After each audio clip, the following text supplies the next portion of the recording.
பிதாவாகிய தேவனாலும் கர்த்தராகிய இயேசு கிறிஸ்துவினாலும் கிருபையும் சமாதானம் உண்டாவதாக. இந்த காலை வேளையிலும் தேவனுடைய கிருபை நம்மோடு கூட இருந்து இம்மட்டும் நடத்தி தாங்கி வந்த கிருபைக்காக கர்த்தரை நன்றியோடு கூட எல்லாரும் கர்த்தரை ஸ்தோத்திரிப்போம். கிருபை கிருபை கிருபை.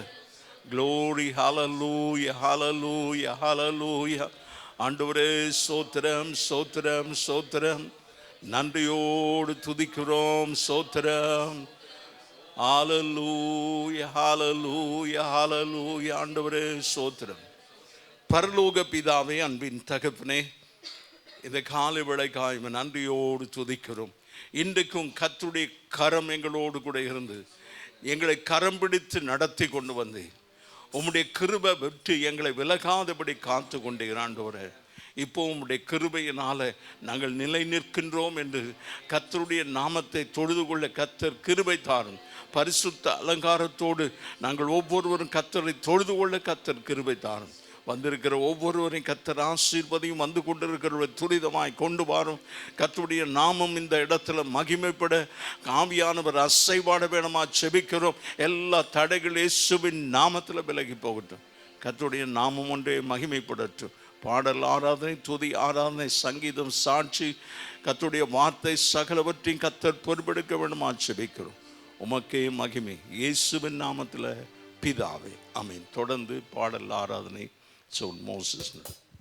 கர்த்தர் நல்லவர், அவருடைய கிருபை என்றும் உள்ளது. அவரை துதிக்க வந்திருக்கிறோம். இந்த காலவேளையில அவர் அழகுள்ளவர். இயேசுவை போல் அழகுள்ளவர் யாரும் இல்லை. இந்த பாடலை பாடி உற்சாகமா கரங்களை தட்டி பாடுவோம். 572 பாடல் எண்.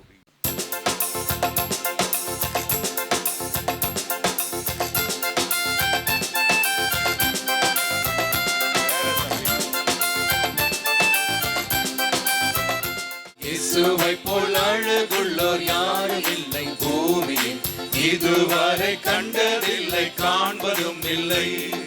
இயேசுவை போல் அழகுள்ளோர் யாரும் இல்லை பூமியில், இதுவரை கண்டதில்லை காண்பதும் இல்லை. பூரண அழகுள்ளவர் பூமியில் எந்த வாழ்க்கையால் நீரே போதும் வேறே வேண்டாம் எந்த நண்பர் இயேசுவே. மண்ணுக்காக மாணிக்கத்தை விட்டிட மாட்டேன், வேறும் மண்ணுக்காக மாணிக்கத்தை விட்டிட மாட்டேன். சம்பூரண அழகுள்ளோர் என்னை மீட்டுக் கொண்டீரே, சம்பூரணமாக என்னை உந்தனுக்கின்றே. சம்பூரண அழகுள்ளோர் என்னை மீட்டுக் கொண்டீரே, சம்பூரணமாக என்னை உந்தனுக்கின்றே. பூரண அழகுள்ளவரே நீரே போதும் வேறு வேண்டாம் எந்த நண்பர். மண்ணுக்காக மாணிக்கத்தை விட்டிட மாட்டேன், வேறும் மண்ணுக்காக மாணிக்கத்தை விட்டிட மாட்டேன். எருசலேம் குமாரிகள் எத்தனை வளைந்துரம், உம்மில் உள்ள எந்த நன்மை நீக்க முயன்றார். எருசலேம் குமாரிகள் எத்தனை வளைந்துரம், உம்மில் உள்ள எந்த நன்மை நீக்க முயன்றார். பூரண அழகுள்ளவர் பூவில் எந்த வாழ்க்கையது நீரே போதும் வேறு வேண்டாம் எந்த நண்பர் இயேசுவே. மண்ணுக்காக மாணிக்கத்தை விட்டிட மாட்டேன், வேறும் மண்ணுக்காக மாணிக்கத்தை விட்டிட மாட்டேன். ஆண்டவர் நன்றி சொல்லுவேன். அந்த தேவனை ஆராதிக்க வந்திருக்கிறோம். கர்த்தரின் கிருபைகளை பாடுவேன். அவர் செய்த எல்லா நன்மைகளுக்காக நன்றி சொல்ல வந்திருக்கிறோம். 888 பாடலின் உற்சாக கரங்களை தட்டி பாடுவோம்.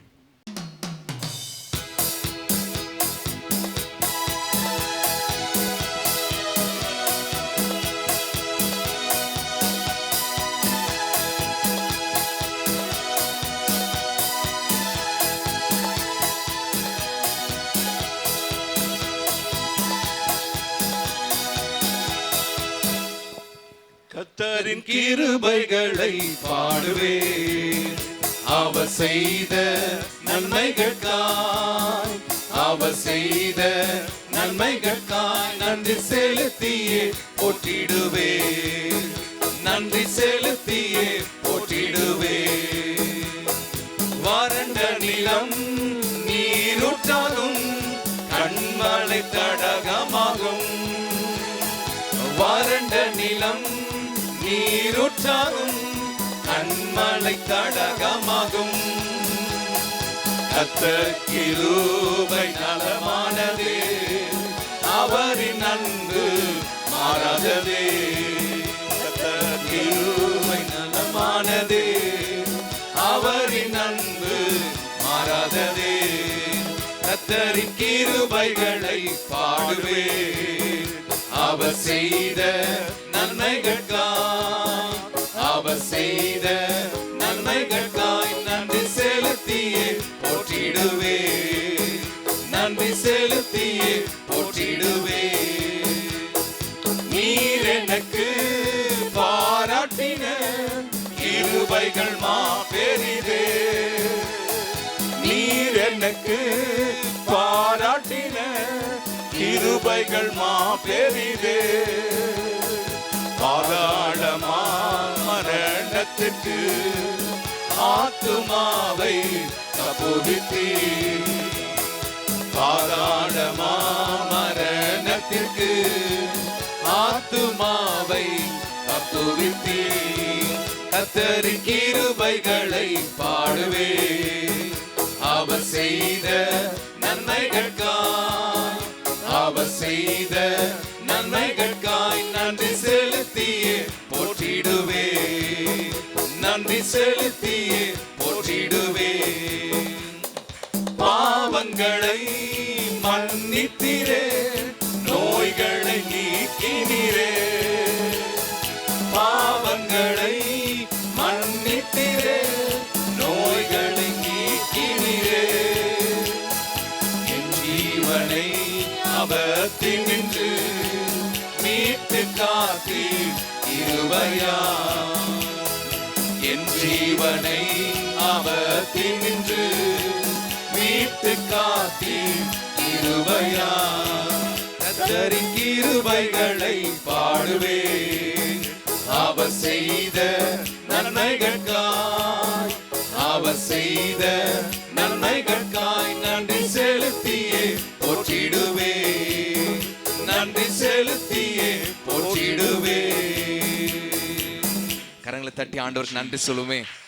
இந்த கால வேளையில் எழும்பி நின்று நாம் ஆராதிக்க போகிறோம், தேவனுடைய நன்மைகளை சொல்லி நாம் ஆராதிக்க போகிறோம். எல்லாரும் எழும்பி நின்று, நன்றி ஆண்டவரே. இது உங்களுக்கு கொடுக்கப்பட்ட ஒரு நேரம், உங்களுடைய ஒரு ஸ்லாக்கியமாய் இருக்கிறது. தனிப்பட்ட விதத்துல நீங்க தேவனை ஆராதிக்க. Thank you, thank you holy spirit. Oh glory, glory, glory, glory, glory Jesus. ஆண்டவரே ஸ்தோத்திரம், ஸ்தோத்திரம். நன்றியோடு துதிக்கிறோம், நன்றியோடு துதிக்கிறோம். Glory Jesus. ஆண்டவரே ஸ்தோத்திரம், ஸ்தோத்திரம், ஸ்தோத்திரம். Thank you Lord.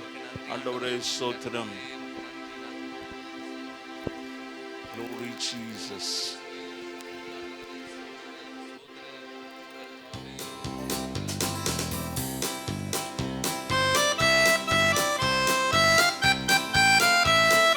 கரங்களை தட்டி ஆண்டவர். Oh Jesus. ஆமென்.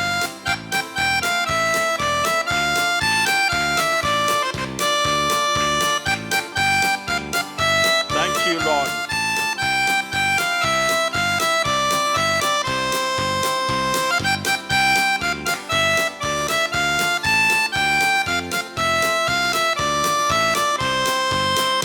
மகிழ்வோம், மகிழ்வோம், தினமாக மகிழ்வோம், இயேசுராஜன் சொந்தமாகினார். மகிழ்வோம், மகிழ்வோம், தினமாக மகிழ்வோம், இயேசுராஜன் சொந்தமாகினார். இந்த பாதளத்தில் சொந்தக்காரர் எந்த உள்ளத்தில் சொந்தமானார். இந்த பாதளத்தில் சொந்தக்காரர் எந்த உள்ளத்தில் சொந்தமானார். ஆனந்தமே, பரமானந்தமே. எல்லாருமா கரங்களை உற்சாகமா தட்டி ஆமென். இது நமக்கு கிடைத்த ஒரு ஸ்லாக்கியம். பரமானந்தமே, இது மாபெரும் சாக்கியமே.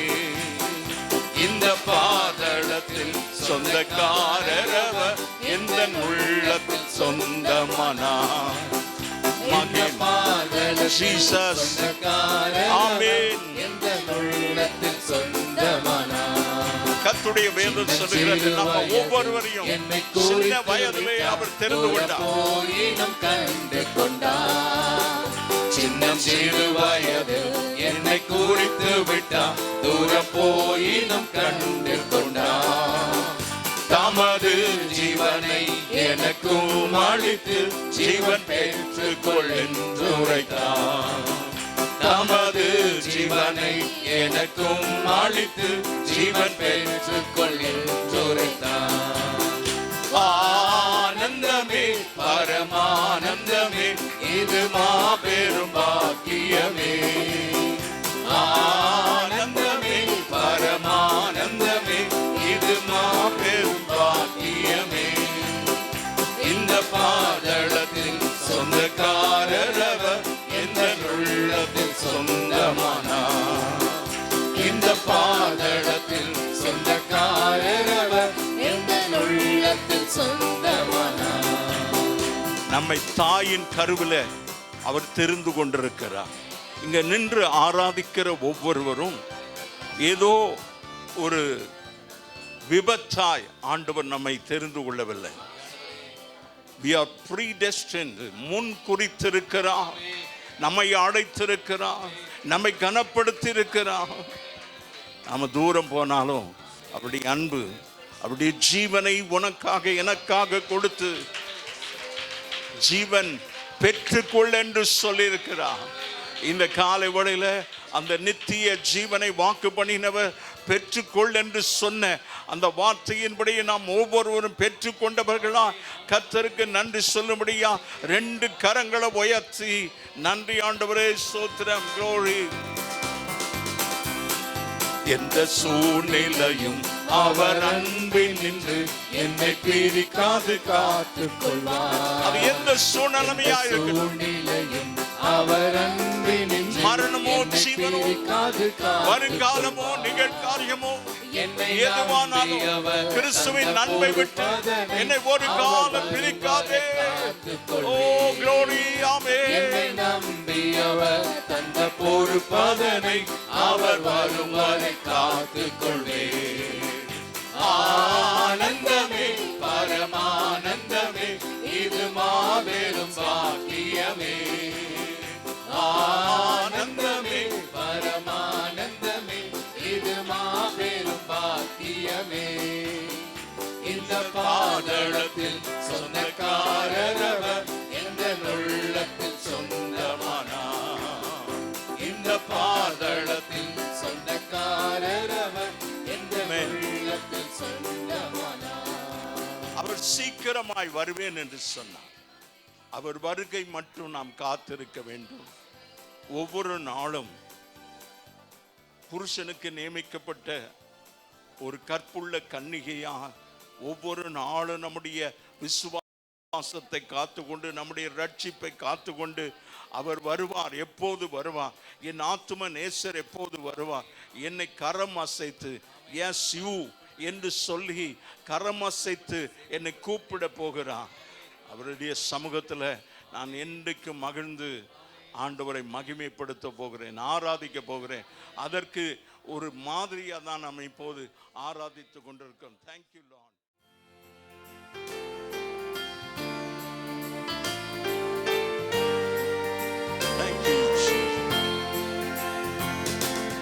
தேவன் பெரியவர், என் தேவன் நல்லவர், என் தேவன் பெரியவர். எல்லாரும் கரங்களை உயர்த்தி ஆமென். அவர் பெரியவர். உன் வாழ்க்கையில் அற்புதங்களை செய்திருக்கிறார், உன்னோடு கூட இருக்கிறார், உன்னை கரம் பிடித்து நடத்தி கொண்டு வந்திருக்கிறார். ஒன்றுமே இல்லை அவரால் கூடாதது, ஒன்றுமே இல்லை. என் தேவன் பெரியவர், என் தேவன் நல்லவர், என் தேவன் பெரியவர், என் தேவன் நல்லவர். அவரால்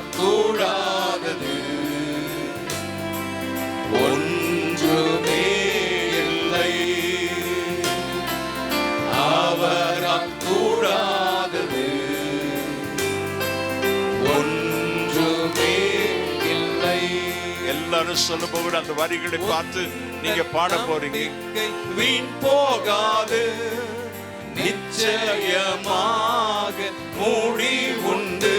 ஆண்டோட வாக்குத்தத்தம், நீங்கள் ஆண்டோர் மேல வைத்திருக்கிற நம்பிக்கை ஒரு நாள் வீண் போகாது. நிச்சயமாக முடிவுண்டு. என் தேவனால் கூடாதது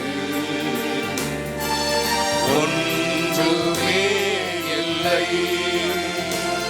என் தேவனால் கூடாதது ஒன்றுமே இல்லை. எல்லாரும் கரங்களை உயர்த்தி நீங்க சொல்ல போறீங்க, என் ஆண்டவர், என் தேவன் எனக்கு பெரியவர், அவர் நல்லவர் என்று சொல்லும் போதே வாழ்க்கையில ஒரு பெரிய ஆசீர்வாதம். ஓ glory.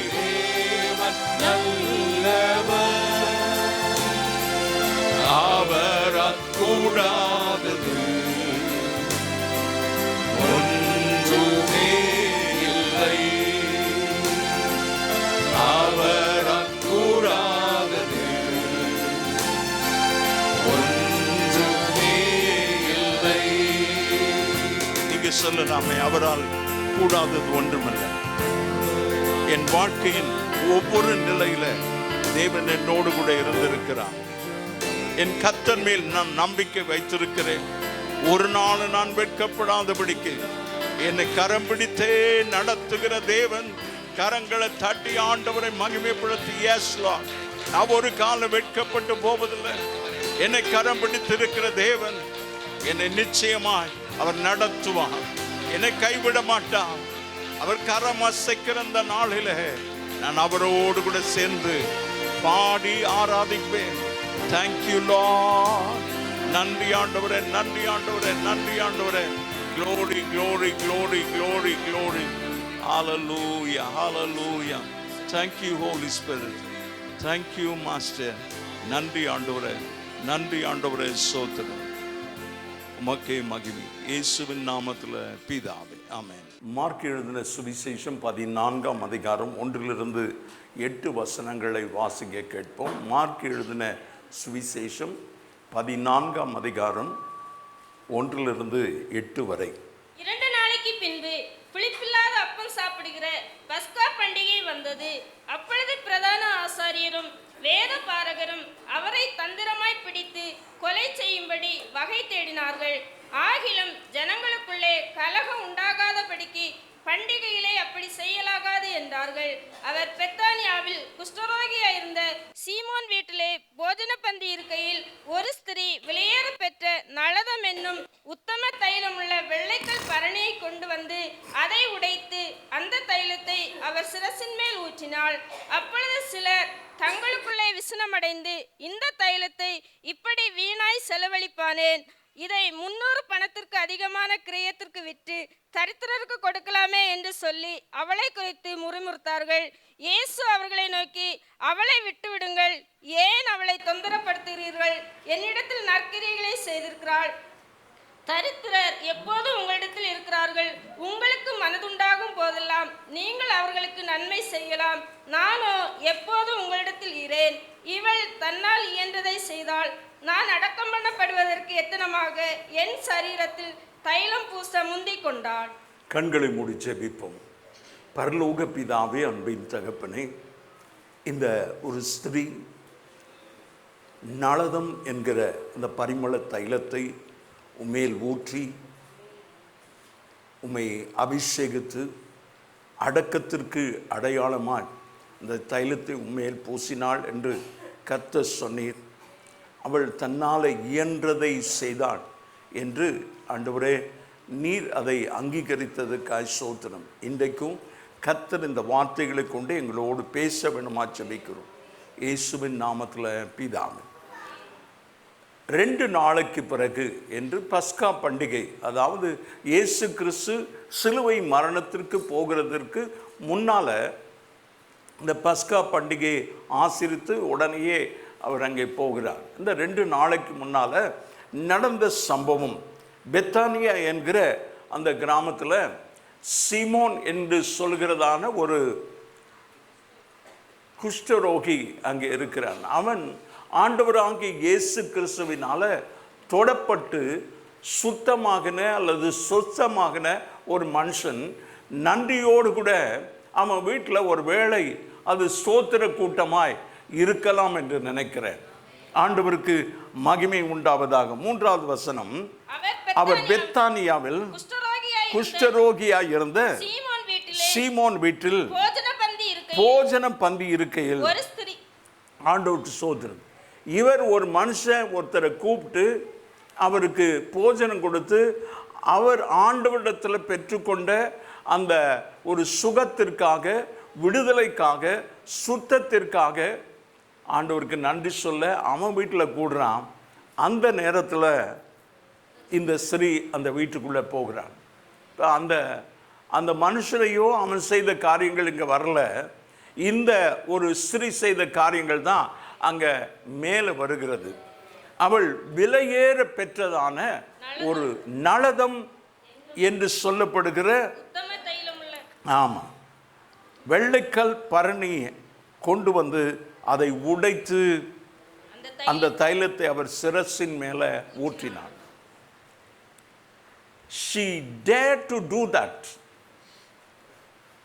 இன்னொருத்தர் வீட்டில் இருக்கிறாரு, ஆனால் தைரியமாக போய் அந்த வீட்டுக்குள்ளே அந்த விலையேற பெற்ற தைலம், அதாவது ஒரு மனுஷனுடைய ஒரு ஆண்டினுடைய கூலி தான் அந்த பரிமள தைலம். பல டாலர், இந்திய மதிப்பின்படி 1,18,000 ரூபாய் என்று சொல்லப்படுகிறது.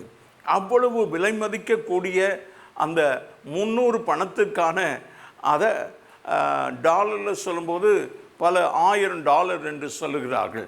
ஆண்டவருக்கு மகிமை உண்டாவதாக. அப்படிப்பட்ட ஒரு விசேஷித்த, மிக விசேஷமாக அவர் தன் வாழ்க்கைக்கு அதை வைத்திருக்கலாம்.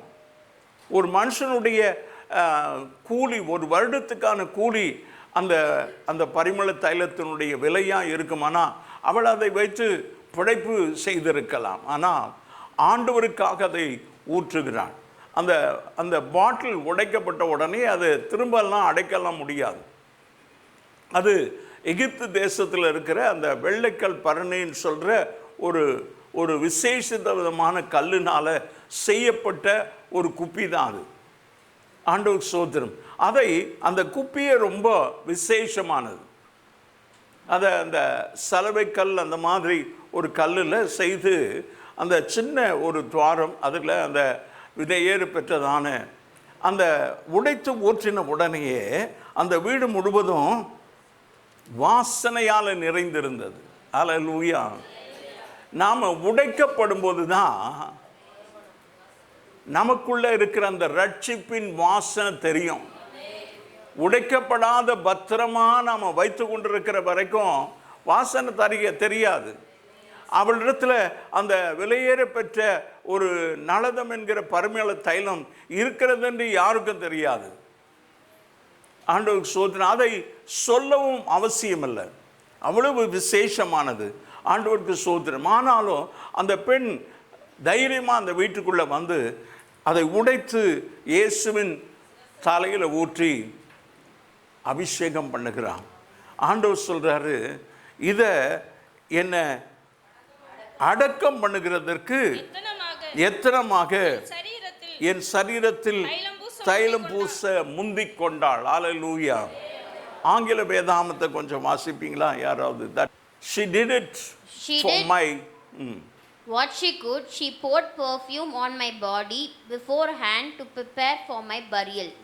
என்னுடைய அடக்கத்துக்கு முன்னால், before my burial, she prepared my body. இன்னும் அதாவது 2 நாளைக்கு பிறகு தான் அவர் சிலுவையில் அறையப்பட போகிறார், அடக்கம் பண்ண போகிறார். அதை பரிமள தைலமோ அல்ல கந்த வர்க்கங்களை இட்டு பதனிட்டு அதை அடக்கம் பண்ணுவார்கள். ஆனால் before that she dared to do that. இந்த தைலத்தை உடைச்சு ஊற்றுறதுக்கே இவ்வளோ காரியங்களை பேசுகிறாங்க. அவர் தலை மேலே ஊற்றி அபிஷேகம் பண்ணி அவரை அந்த காரியத்தை செய்கிறார்னா ஆண்டவர் சொல்கிறார், she did good. நற்காரியத்தை என்றத்தில் செய்தாள். ஆமேன். இப்போ ஆண்டவர் நம் ஒவ்வொரு இடத்துல எதிர்பார்க்கிறது ஆண்டவருக்காக ஏதாகிலும் நற்கிரியை நாம் செய்ய வேணும். ஆமென். Through this incident, through this lady, the performance of this lady, God is expecting all of us to do something for God. தேவனுக்காக எதையாகலும் செய்யணுன்ற எதிர்பார்ப்பு, விருப்பம் தேவனுக்கு எப்போதும் இருக்கிறது. ஆண்டவருக்கு ஸ்தோத்திரம். இத யூதாஸ் காரியத்து சொல்றான், இதை 300 பணத்திற்கு அதிகமாக கிரயத்திற்கு விற்று தரித்திரருக்கு கொடுத்திருக்கலாமே என்று சொல்லி அவளை குறித்து முறுமுறுத்தார்கள். Why did she waste such a costly oil? இதை வீணாக்கிட்டாளே. இப்போ ஆண்டவர் சொல்றாரு, அப்பா தரித்திரர் எப்பவும் உங்க கூட இருக்கிறாரு, மனதுண்டாகும் போதெல்லாம் நீங்க செய்யலாம், நானும் எப்போதும் இருக்க மாட்டேன். கரங்களை உயர்த்தி. அப்போ ஆண்டவர் தன்னுடைய ரட்சிப்பின் பணியை நிறைவேற்ற போகிறேன் என்பதை அங்கே சொல்லுகிறார். அநேகர் அதை விளங்கி கொள்ள முடியவில்லை. இந்த 300 பணத்திற்கு அதை விற்று தரித்திரத்துக்கு கொடுத்திருக்கலாம் என்று சொன்னது யார் என்றால் யூதாஸ் காரியோத். பணப்பையை வைத்திருந்தான், பணத்தின் மீது ஆசை இருந்தது. அந்த ஆசையினால தான் இயேசுவை 30 காசுக்கு விற்று போட்டான். இயேசுவோடு தான் இருந்தான், இயேசுவுக்கு சீஷனாக இருந்தான். is chosen by Jesus, is called by Jesus to be his disciple, but still he chose himself to betray Jesus. இயேசுவை காட்டி கொடுப்பதற்கு அவன் முன்னாலேயே எத்தனித்திருந்தான். It's not one day's plan. பல நாட்களாக அவன் திட்டமிட்டிருக்கலாம். ஆண்டவருக்கு ஸ்தோத்திரம். அவன் திட்டமிட்டதில் ஒன்றும் தவறு இல்லை. ஆமென். என்ன பாஸ்டர், ஒன்றும் தவறு. அதாவது அவனுடைய எண்ணம், ஆண்டவர் பெரிய அற்புதங்களை செய்ததை பார்த்திருக்கிறான். அவரை கல்லெறியும் போது அவர் மறைந்து போனார். மரித்து 4 நாளான லாசரை உயிரோடு எழுப்பினார். இவரை நான் காட்டி கொடுத்தா இவரை யாரும் பிடிக்க முடியாது, இவரை கொல்ல முடியாது என்று நினைத்திருந்தான். ஆனால் it was a plan of for God, Almighty God. தேவ திட்டமாக இருந்தது. அதனால தான் இயேசு கிறிஸ்து சொல்லுகிறார், இந்த பாத்திரம் என்னை விட்டு நீங்க கூடுமானால் நீங்கட்டும், ஆயினும் என் சித்தப்படி அல்ல உம்முடைய சித்தப்படி. கரங்களை உயர்த்தி இன்றைக்கு அருமையான தேவனுடைய ஜனங்களை எந்த காரியத்தை செய்யணும்னாலையும், ஆண்டவரே இது உமக்கு பிரியமாக இருக்குமா, உமக்கு சித்தமாக இருக்குமா என்று நம்மை ஒப்பு கொடுக்க வேண்டியவளாக இருக்கிறோம். ஆண்டவருக்கு ஸ்தோத்திரம். வேதம் ரொம்ப தெளிவாக சொல்லுகிற காரியம் என்னவென்றால், இந்த காரிய நற்கிரியையை அவள் செய்திருக்கிறான். இவளை தொந்தரவு பண்ணாதீங்க. ஏன் தொந்தரவு பண்ணாதீங்கன்னு சொல்கிறாருன்னா, அவங்க எல்லாம் முறுமுறுக்கிறார்கள். இவ்வளவு பணத்தை வீணாக செலவழிக்கிறார்.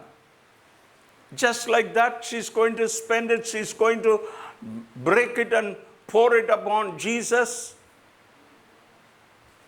கொஞ்ச நேரத்தில் அது வீணாக போக போகுது, யாருக்கும் பிரயோஜனம் இல்லை. அவளுக்கு தெரியாதா அவ்வளவு விலை உயர்ந்த ஒரு தைலத்தை அவள் வைத்திருக்கிறவள், அவளுக்கு அதனுடைய விலை மதிப்பு தெரியாதா? தெரியும். ஆனால் she did it for good. அவள் ஆண்டவருக்காக, இயேசுவுக்காக அதை கொடுத்து விட ஆயத்தமாக இருந்தான். அவளையே உடைத்து ஊற்றியிருக்கலாம். ஆமென்.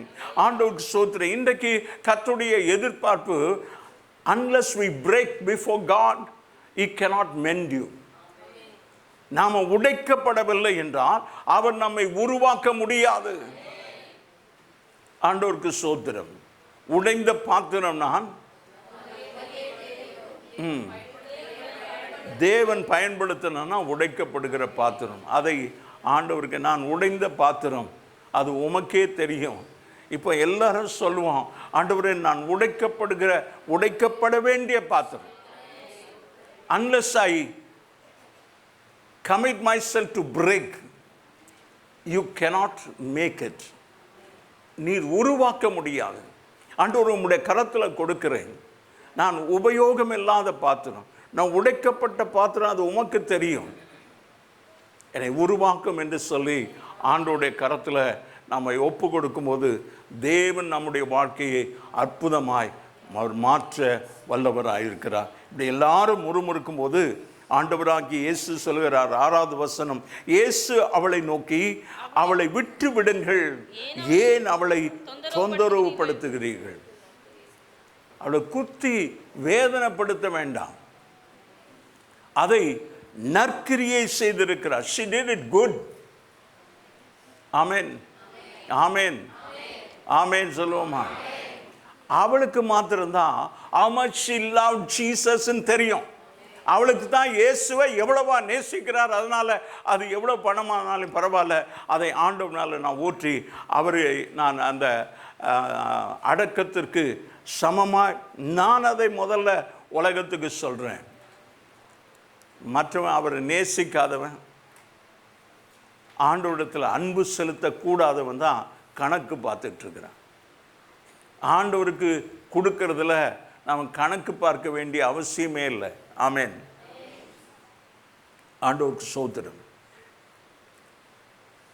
I didn't want to mention, but still I want to mention to encourage you all. நான் அதை குறிப்பிட விரும்பவில்லை, ஆனாலும் உங்களை உற்சாகப்படுத்த.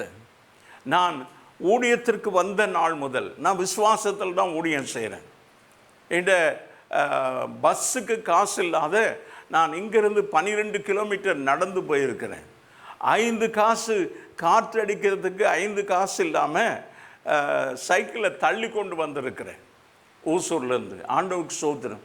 கண்ணீரோடு விதைக்கிறவன் ஆண்டவர் கண்ணீரோடு விதைத்திருக்கிறேன். அங்கேருந்து நடந்து வரும்போது நான் அழணும்னு நினைக்கல, ஆனாலும் கண்ணீர் தானா தாரத்தாரியாக என் கண்களில் விழுகிறது. அந்த தெருவிளக்கு வரும்போது யாராவது நான் அழுகிறதை பார்ப்பார்களே, இப்போது நிற்கிறேன், உங்களுக்கு முன்னால் நிற்கிறேன், அப்படித்தான் இருப்பேன், எந்த மாற்றமும் இல்லை. ஆனால் என்கிட்ட 5 காசு இல்லை. அங்கே ஒரு ஆள் என்ன நான் தள்ளி கொண்டு வருகிறதை பார்த்து ஒரு ஆள் சொல்கிறான், சார் அங்கே ஒரு 10 அடி தள்ளி போனீங்கன்னா அங்கே ஒரு சைக்கிள் ஷாப் இருக்கிறது, அவன் காற்று அடித்து கொள்ளலாம் என்று நினைத்து கொள்வேன். ஆனால் என்கிட்ட காசு இல்லை.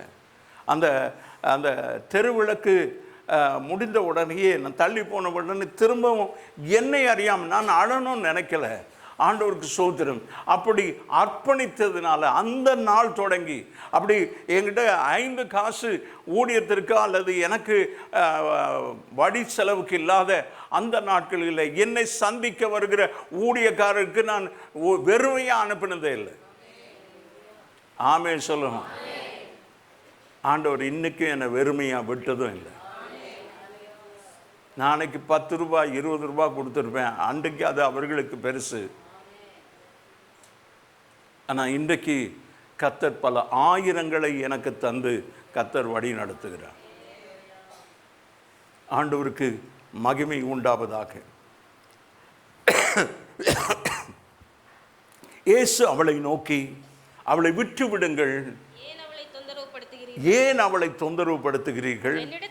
என்னிடத்தில் நற்கிரியை செய்திருக்கிறாள். she did good. ஆமென். அது கர்த்தரே சொல்றார். 7வது வசனம், தரித்திரர் எப்போதும் உங்களிடத்தில் இருக்கிறார்கள், உங்களுக்கு மனதுண்டாகும் போது நீங்க எப்பெல்லாம் யோசிக்கிறீங்க அப்பெல்லாம். ஆண்டவருக்கு ஸ்தோத்திரம். என்னை கொண்டு வந்து விடுகிறதுக்காக பாஸ்டர் ஸ்டாலின் அவரோடு கூட இன்னொரு சகோன், என்னை அதிகமாக நேசிக்கக்கூடியவர்கள், என்னை அப்பா என்று அழைக்கக்கூடியவர்கள், மிகப்பெரிய பெங்களூரில் இருக்கிற மிகப்பெரிய சபையின் அங்கத்தினர். ஆண்டவருக்கு ஸ்தோத்திரம். ஆனால் அவர் என்னை நயனா என்று தான் அழைப்பார். You are my father, I keep you is repeatedly telling. அந்த நாட்களில் பலர் என்னத்தில் அப்படி சொன்னார்கள். ஆண்டவருக்கு ஸ்தோத்திரம். அப்படி வரும்போது அங்கே நாங்கள் சாப்பிட நிறுத்தினோம். சாப்பிடும்போது ஒரு ஏழை சகோதரி அந்த ஹோட்டலில் வந்து ஏதோ கேட்கிறார்கள். எனக்கு நேராக தான் இருக்கிறாங்க, அவங்கெல்லாம் எனக்கு முன்னால் இருக்கிறதுனால அவங்களுக்கு பின்னால் நிற்கிறாங்க. அந்த கவுண்டரில் என்ன கேட்டாங்க தெரியல. ஆண்டவருக்கு ஸ்தோத்திரம். என்னோட ஆவியானவர் பேசினார். நான் அந்த அம்மாவுக்கு போய் ஒரு சாப்பாடு வாங்கி கொடுக்கணும். அதுக்குள்ளே யாரோ என்னவோ தந்தார்கள், என்ன தெரியல. ஆனால் நான் சாப்பாடு வாங்கி கொடுக்காம ஒரு கொஞ்சம் காசை மாத்திரம் அவங்ககிட்ட கொடுத்துட்டு நீங்கள் சாப்பிடுங்க என்று சொன்னேன். அதை பார்த்து கொண்டிருந்த அந்த seven, pastor, you are always compassionate with people. என்னால் அப்படி அமைதியாக பார்த்து கொண்டு இருக்க முடியாது. பலர் சொல்லலாம், அவங்க எங்கேயாவது போய் வேலை செய்யலாமே, கை கால் நல்லா தான் இருக்குது, எல்லாரும் தான் சொல்கிறாங்க. ஒரு ஆமீன் சொல்லுங்களா? கை கால் நல்லா தானே இருக்குது, ஆனால் அவன் பிச்சை எடுக்கிறான், நீங்கள் எடுக்க முடியுமானே?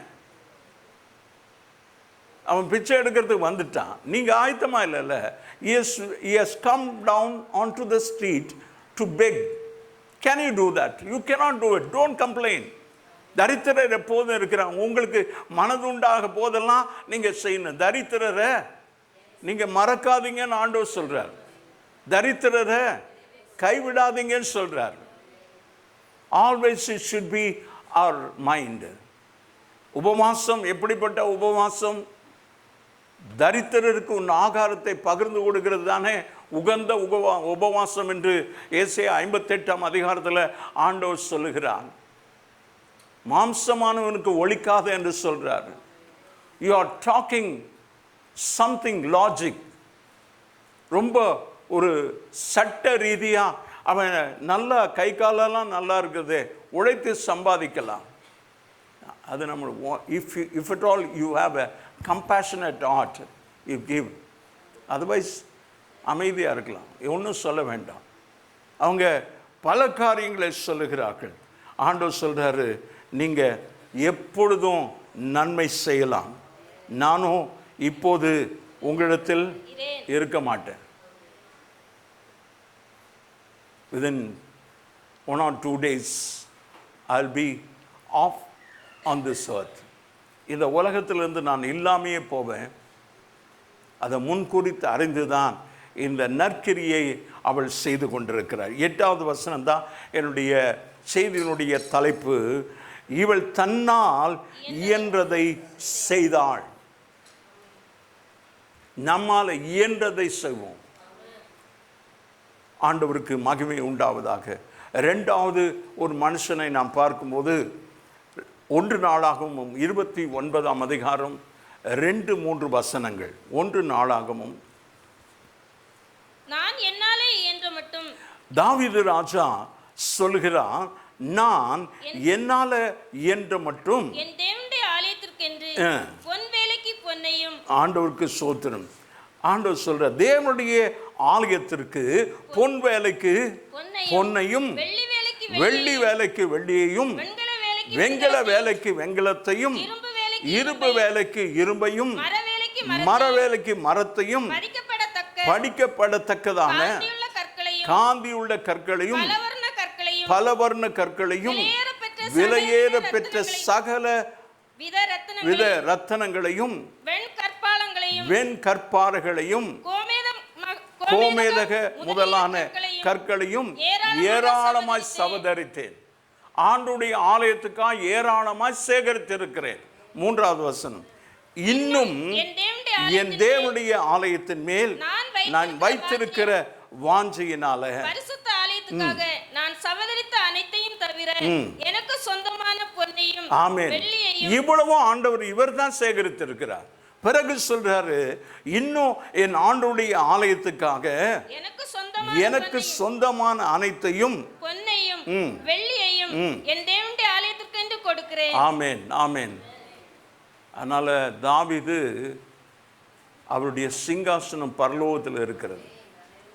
அதனால தாவீதை ஆண்டவர் இப்படி கொடுத்ததுனால ஆண்டவர் சொல்லலை, அவரை தெரிந்தெடுக்கிறதுக்கு முன்னாலேயே ஆண்டவர் சொல்ற, என் இருதயத்துக்கு ஏற்ற ஒருத்தன் இருக்கிறாயா? நான் சவுலை தள்ளிட்டேன், இப்போ தாவீதை என் ஜனத்தின் அதிபதியா நான் உயர்த்த வேண்டும். ஆண்டவர் அவனை பார்த்து சொல்றாரு, ஆடுகளுக்கு பின்னால போய் கொண்டிருந்த உன்னை என் ஜனத்தின் அதிபதியா ஆக்கினேன். கரங்களை உயர்த்தி. என்ன காரணம் என்றால், இந்த 2வது வசனம், நான் என்னால் இயன்ற மட்டும் என் தேவனுடைய ஆலயத்துக்கென்று பொன் வேலைக்கு பொன்னையும் அவருடையதை கொடுத்துட்டார். ஆனால் அவர் ஒரு நாளும் குறைவுபடவே இல்லை. அவருடைய சிங்காசனத்தில் உட்காரத ஒரு நாள் இல்லை, உன் விளக்கு ஒரு நாளும் அணைந்து போவதில்லை என்று கர்த்தர் தாவீதுக்கு வாக்குத்தத்தமாய் சொல்லுகிறார். ஆண்டவருடைய ஆலயத்திற்கு இயன்றதை கொடுக்கிறார். பொன்னும் வெள்ளியும் என்னெல்லாம் அவரால் கொடுக்க முடியுமோ, என்னெல்லாம் சேகரிக்க முடியுமோ அவ்வளவு சேகரிக்கிறார். நீ ஆலயத்தை கட்டக்கூடாது என்று சொன்ன பிறகும் இன்னும் என் தேவனுடைய ஆலயத்தின் மேல் நான் வைத்திருக்கிற வாஞ்சை. You will not build my sanctuary. You will not build because you shed blood. ரத்தம் சிந்தி இருக்கிறார். கொலை குற்றம் பல காரியங்கள் இருக்கிறது. You cannot build my sanctuary. ஆண்டவருக்கு ஸ்தோத்திரம். ஆண்டவருடைய ஆலயத்தை கட்டுவது தேவனுடைய கிருபை. கிருபை பெற்றவர்களால் தான் முடியுமே தவிர எத்தனையோ பேர் தலைக்கீழ நின்று கொண்டிருக்கிறார்கள். ஆண்டவருக்கு ஸ்தோத்திரம். தாவீது சொல்கிறார், என்னால் இயன்ற மட்டும் என் தேவனுடைய ஆலயத்துக்கு என்று நான் தந்திருக்கிறேன். மூன்றாவது ஒரு குறிப்பு, ஆதியாகமம் 31:6-7 வாசிப்போம். என்னால் இயன்ற மட்டும் நான் உங்கள் தகப்பனுக்கு ஊழியம் செய்தேன் என்று நீங்கள் அறிந்திருக்கிறீர்கள். உங்கள் தகப்பனோ என்னை வஞ்சித்து என் சம்பளத்தை 10 முறை மாற்றினான். ஆண்டவருக்கு ஸ்தோத்திரம். லாபானுடைய வீட்டில் யாக்கோபு சொல்லுகிறார். அந்த முதலாவது வசனத்தை வாசிக்கும் போது, பின்பு லாபானுடைய குமாரர் எங்கள் தகப்பனுக்கு உண்டானவைகள் யாவையும் யாக்கோபு எடுத்துக்கொண்டான். இதுக்கு முன்னால நீங்க எங்க இருந்தீங்கன்னு கேட்குறேன். யாருக்காவது தெரியுமா? இதுக்கு முன்னால, இந்த சம்பவத்துக்கு முன்னால லேயாளுக்கும் ராகேலுக்கும் ஒரு சகோதரர்கள் இருந்தாங்கன்னு தெரியுமான்னு? யார் தான் ஆடு மேய்ச்சிருந்தது?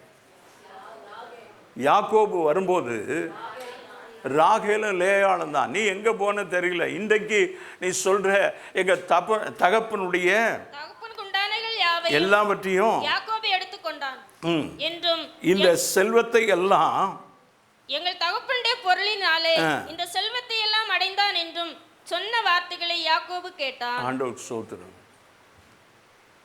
நமக்கு எல்லாருக்கும் தெரியும், லேயாளுக்காக 7 வருஷம் ஆடு மேய்த்தான். அப்போ ஒன்றும் சம்பளமெல்லாம் கிடையாது. அந்த 7 ஆண்டு முடிந்த பிறகு ராகேல் கொடுக்கப்படலை. லேயாள் கொடுக்கப்பட்டான். ராகேலை அதிகமாக நேசித்ததுனால அந்த 7 ஆண்டு எப்படி போனதுன்னு தெரியல. ஆண்டவருக்கு ஸ்தோத்திரம். பிறகு ஐயோ, நான் ராகேலுக்கு தானே ஆடு மேய்த்தேன் 7 வருஷம், நீங்கள் இப்போ எனக்கு பிடிக்காத ஒருத்தையை தந்திருக்கிறீங்க. ஆண்டவருக்கு ஸ்தோத்திரம். எங்களுக்கு வழக்கம் இல்லையா? மூத்தவள் இருக்கும்போது இளையவளை கொடுக்கறது வழக்கம் இல்லை. அதனால் இன்னும் ஒரு 7 ஆண்டு வேலை செய்ய ராகேலையும் தரேன். ஆமேன். இப்போ 14 ஆண்டு சம்பளம் இல்லாமல் தன் மனைவிமார்களுக்காக வேலை செய்திருக்கிறார். அதெல்லாம் உங்கள் அப்பாவுக்கு தானே சம்பாதித்து கொடுத்துருக்கிறார். இப்போ தானே பிறகு அந்த 14 ஆண்டுகள் முடிந்த பிறகு சொல்கிறார், நான் என்னுடைய தகப்பனுடைய வீட்டுக்கு போகிறேன். நான் என் குடும்பத்திற்கு எப்போது சம்பாதிக்கிறது? ஒரு பொறுப்புள்ள கணவன் மனைவிக்காக 7 ஆண்டுகள் 14 ஆண்டுகள் உழைத்தது போதும். இப்போ என் குடும்பத்துக்காக 6 ஆண்டுகள் நான் எனக்காக உழைக்கிறேன்னு சொன்னார். அப்போது நீர் எனக்கு ஒன்றும் சும்மா தர வேண்டாம், எனக்கு இந்தந்த ஆடுகளை நீங்கள் தாங்க, அந்த ஆடுகள் குட்டி போடுறது மாத்திரம் என்னுடைய சம்பளமாக இருக்கட்டும். பிறகு தான் யாக்கோபு சொல்கிறாரு, நான் வர்றதுக்கு முன்னால் உனக்கு இருந்ததுக்கும் நான் வந்த பிறகு உனக்கு இருக்கிறதும் எவ்வளவா என் நிமித்தமாய் கர்த்தர் ஆசீர்வதித்திருக்கிறார். கரங்களை உயர்த்தி ஒரு ஆமேன் சொல்வோம். எனக்கு அருமையான தேவ ஜனமே, I want to ask a question in this morning. இந்த காலை வேளையில் உங்களை பார்த்து, நீங்கள் யாருக்காவது நான் ஆசீர்வாதமாக இருந்திருக்கிறேன்? Can you say that? உங்களால் சொல்ல முடியுமா? நான் இவர்களுக்காக ஆசீர்வாதமாக இருக்கிறேன். வெளியே இல்லைன்னா பரவாயில்ல, அட்லீஸ்ட் உன்னுடைய மாமியார் மாமனாருக்கு ஆசீர்வாதமாக இருந்திருக்கிறீங்க. அதுவும் வேண்டாம், உங்கள் பிள்ளைகளுக்கு ஆசீர்வாதமாக இருந்திருக்கிறீங்களா? You have to be a blessing to your children. உங்கள் பிள்ளைகளை கர்த்தர் ஆசீர்வதிக்கணும்னா நீங்கள் தான் அந்த பிள்ளைகளுக்கு ஆசீர்வாதத்தை கொண்டு வருகிறவர்களாக இருக்கணும். நீங்களும் நானும் ஆண்டவருக்கு கீழ்ப்படியும் போது, ஆண்டவருக்கு நம்மால் இயன்றதை செய்யும் போது அந்த ஆசீர்வாதம் நம்முடைய பிள்ளைகள் மேல் வரும். ஆமேன். வேதத்தை மறந்துடுவோம், ஆண்டவர் சொன்னதை மறந்துடுவோம், நான் சொல்கிறத மறந்துடுவோம். இந்த காலத்தில் நீங்கள் யாரும் பிச்சை போட்டிருக்க மாட்டீங்க. அந்த காலத்தில் பிச்சை போடும்போது, ஒரு காலனாக போடும்போது, ஒரு 5 காசை போடும்போது, ஒரு 10 காசை போடும்போது, நாம் அந்த ஆளுக்காக 10 காசை போடுறோம். அவன் சொல்கிறான், உங்கள் பிள்ளை குட்டிக்கு புண்ணியமாக இருக்குது. ஏன் நீ என்ன ஆசீர்வாதி? நான் தானே 10 காசு கொடுத்தேன், நீ என்ன ஆசீர்வாதி? புண்ணியமாக இருக்கட்டும் சொல்ல வேண்டியது தானே. ஏன் பிள்ளை குட்டிக்கு நீங்கள் செய்கிற நற்கிரியைகள் உங்கள் பிள்ளைகளுக்கு அது ஆசீர்வாதமாய் மாறும். கரங்களை உயர்த்தி. ஆனால் ஆண்டவருக்காக நீங்கள் செய்கிற ஒவ்வொரு காரியமும் உங்கள் பிள்ளைகளுக்கு ஆசீர்வாதமாய் அது மாறும். ஆண்டவருக்கு ஸ்தோத்திரம். மூன்றாவதாக அந்த யாக்கோபு சொல்லுகிறான், ஆண்டவருக்கு ஸ்தோத்திரம், என்னால் இயன்ற மட்டும் நான் உங்கள் தகப்பனுக்கு ஆண்டவர் என்ன இன்றைக்கு காலையில் இந்த வசனத்தை கொண்டு பேசுகிறார் என்றால், இங்கே உட்கார்ந்து இருக்கிற ரட்சிக்கப்பட்ட இயேசுவின் இரத்தத்தால் கழுவப்பட்ட பார்தலத்தின் சொந்தக்காரர் எனக்கு சொந்தமானார் என்று பாட்டு பாடுற நீங்கள் உங்களால் இயன்ற மட்டும் ஆண்டவருக்காக ஊழியம் செய்யுங்க. ஆண்டவருக்காக பொருளை சேகரிக்கணும், ஆண்டவருக்காக கொடுக்கணும், ஆண்டவருக்காக உடைக்கப்படணும், ஆண்டவருக்காக இயன்ற மட்டும் ஊழியம் செய்யணும். ஆண்டவருக்கு மகிமை உண்டாவதாக. நான்காவது ஒரு காரியம், ரோமர் 1:15-16 ஆகையால் ரோமாபுரியில் இருக்கிற உங்களுக்கு என்னால் இயன்ற மட்டும் சுவிசேஷத்தை பிரசங்கிக்க விரும்புகிறேன். கிறிஸ்துவின் சுவிசேஷத்தை குறித்து நான் வெட்கப்படேன். முன்பு யூதரிலும் பின்பு கிரேக்கரிலும் விசுவாசிக்கிறவன் எவனோ அவனுக்கு ரட்சிப்பு உண்டாவதற்கு அது தேவ பலனாய் இருக்கிறது. ஆண்டவருடைய பரிசுத்தமுள்ள நாமம் மகிமைப்படுவதாக.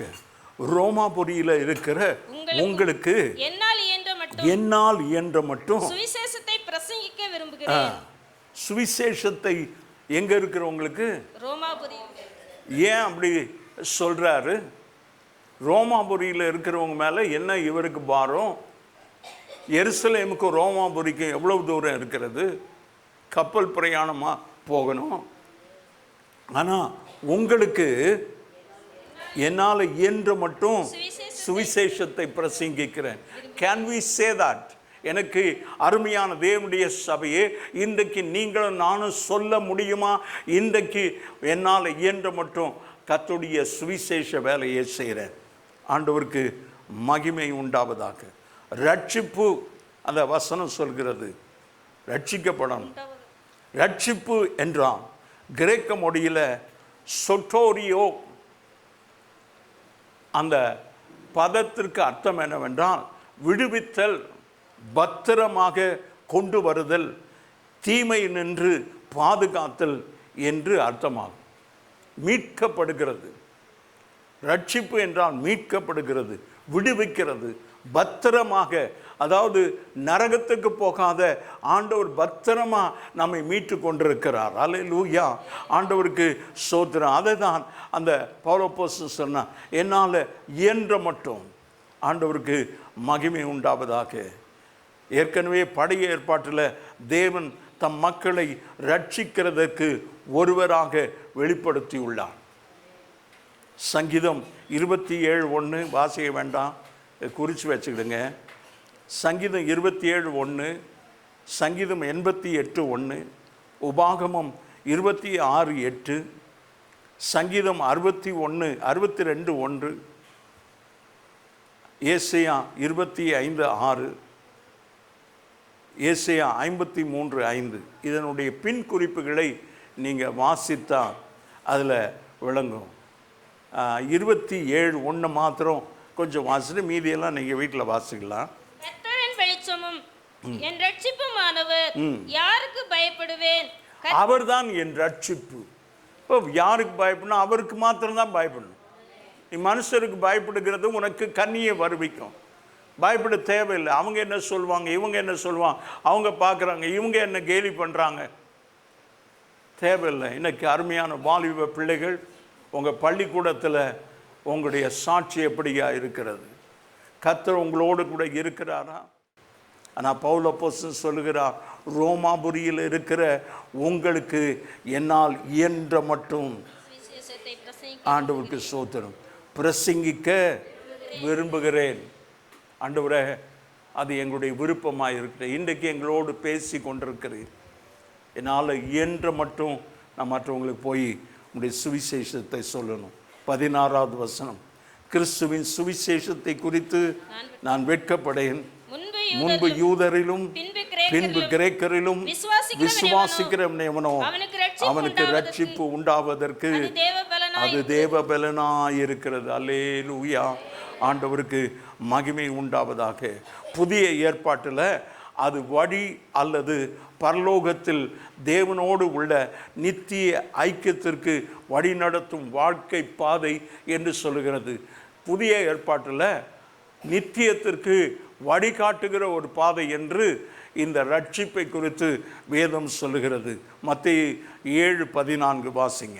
ஜீவனுக்கு போகிற வாசல் இடுக்கமும் வழி நெருக்கவுமா இருக்கிறது, அதை கண்டுபிடிக்கிறவர்கள் சிலர். அது வழி, நித்தியத்துக்கு உங்களையும் என்னையும் வழி நடத்துகிற ஒரு பாதை. மார்க்கு 12:14.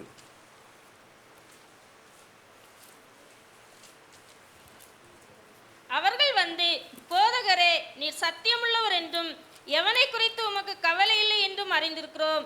நீர் முகதாட்சியம் இல்லாதவராய் தேவனுடைய மார்க்கத்தை சத்தியமாய் போதிக்கிறீர். ராயனுக்கு வரி கொடுக்கிறது நியாயமோ அல்லவோ?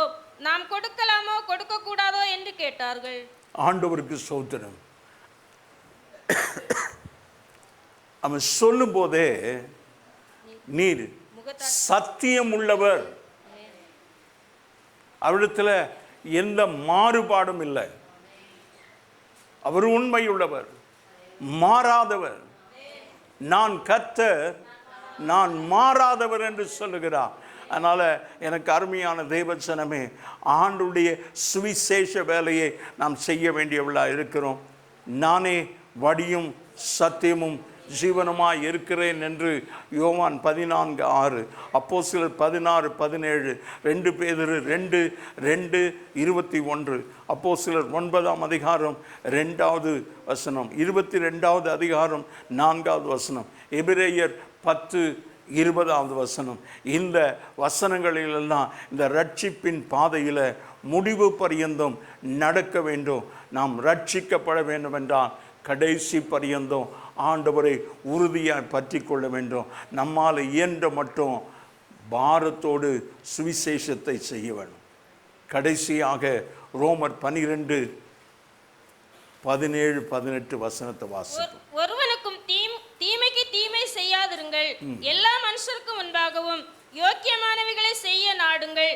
கூடுமானால் உங்களால் ஆன மட்டும் எல்லா மனுஷரோடும் சமாதானமாயிருங்கள். ஆண்டவருக்கு மகிமை உண்டாவதாக.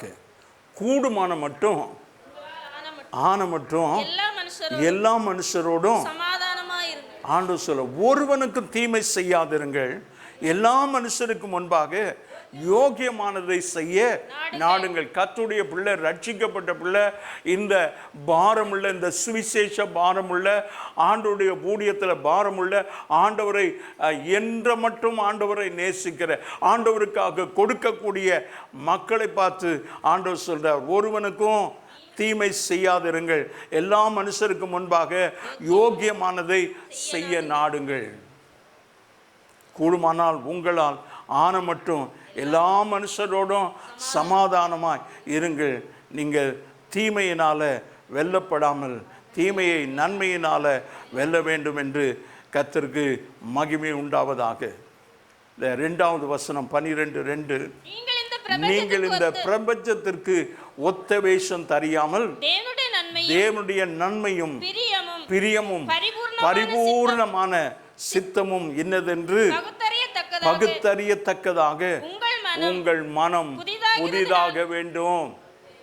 ஆண்டவர், இன்றைக்கு நீங்கள் ஆண்டவருக்காக இயன்ற மட்டும் கொடுக்கணும், ஆண்டவருடைய ஆலயத்துக்கு கொடுக்கணும், ஆண்டவருடைய ஊழியத்தை செய்யணும் என்று சொன்னால் இந்த பிரபஞ்சத்துக்கு ஒத்த வேஷம் தெரியாதபடி தேவனுடைய நன்மையும் பரிபூர்ணமான சித்தத்தை நாம் செய்ய அறிந்திருக்க வேண்டும். கூடுமான மட்டும் யாவரோடும் சமாதானமாய் இருங்கள் என்று கர்த்தர் சொல்கிறார். 5 காரியங்களை உங்களுக்கு முன்பாக வைத்திருக்கிறேன். இயன்ற மட்டும் ஆண்டவருக்கு செய்யுங்கள். தங்களால் இயன்றதை அவள் செய்திருக்கிறாள். என்னால் இயன்ற மட்டும் தேவனுடைய ஆலயத்துக்கு கொடுத்திருக்கிறேன். என்னால் இயன்ற மட்டும் உங்கள் தகப்பனுக்கு நான் ஊழியம் செய்திருக்கிறேன். ரோமாபுரியில் இருக்கிற உங்களுக்காக என்னால் இயன்ற மட்டும் சுவிசேஷத்தை பிரசங்கித்திருக்கிறேன். ரட்சிக்கப்பட்ட நாம் யாவரும் ஆண்டவருக்காக இந்த உலகத்தோடு அல்ல, தேவனுக்கு நன்மை பரிபூர்ணமான சித்தம், தேவனுடைய நன்மையும் பரிபூர்ணமான சித்தத்தை அறிந்து கர்த்தருக்கு ஊழியம் செய்ய ஆண்டவரே எங்களால் இயன்ற மட்டும் நாங்கள் அதை செய்ய கர்த்தர் எங்களுக்கு உதவி செய்ய. கண்களை மூடி செபிப்போம். பரலோக பிதாவே, அன்பின் தகப்பனே, இன்றைக்கும் ஆண்டவரே தன்னால் இயன்றதை அவள் செய்திருக்கிறாள் என்று சொன்னீர். ஆண்டவரே, தன்னால் இயன்றது ஆண்டவரே, அப்பவும் அவள் செய்த காரியம் மற்றவங்களுக்கெல்லாம் பெரிதாக இருக்கிறது. ஆனால் கர்த்தர் சொல்கிறது தன்னால் இயன்றதை அவள் செய்திருக்கிறாள். ஆண்டவரே, மற்றவங்கள பார்வையில் அது பெரியதான், ஒரு பெரிய ஆண்டவரே பணமாக இருந்தாலும் ஆண்டவர் அதை இயன்றதை, மரியா தன்னால் இயன்றதை அவள் செய்திருக்கிறார். அப்படி போல நாங்கள் செய்ய இயன்றதை கர்த்தருடைய ஆலயத்துக்காக கொடுக்க இயன்ற மற்றும் கர்த்தருடைய ஊழியத்தை கருத்தாய் செய்ய கர்த்தர் எங்களுக்கு உதவி செய்யும். தேவனுடைய நன்மையும் பரிபூர்ணமான சித்தத்தை அறிந்தவர்களால் இந்த கடைசி காலத்தில் கர்த்தருக்காக வாழ்ந்து கடந்து போக கர்த்தர் எங்கள் ஒவ்வொருவருக்கும் உதவி செய்யும். இயேசுவின் நாமத்தில் பிதாவே. என் ஆத்துமாவே கர்த்தரை சோத்திரி, என் முழு உள்ளமே அவருடைய பரிசுத்த நாமத்தை சோத்து. என் ஆத்துமாவே கர்த்தரை சோத்து, கர்த்தர் செய்த சகல உபகாரங்களை மறவாதே. ஆமென். நம்முடைய கர்த்தராகிய இயேசு கிறிஸ்துவினுடைய கிருபை, பிதாவாகிய தேவனுடைய அன்பு, பரிசுத்த ஆவியானுடைய ஐக்கியம், சமாதானம் வழிநடத்து நம் அனைவரோடு நம்முடைய குடும்பங்களோடு இன்றும் என்று கர்த்தருடைய வருகை மற்றும் நிலைத்திருப்பதாக. ஆமென். அல்லேலூயா, அல்லேலூயா, அல்லேலூயா. கர்த்தர் உங்களை ஆசீர்வதிப்பாராக.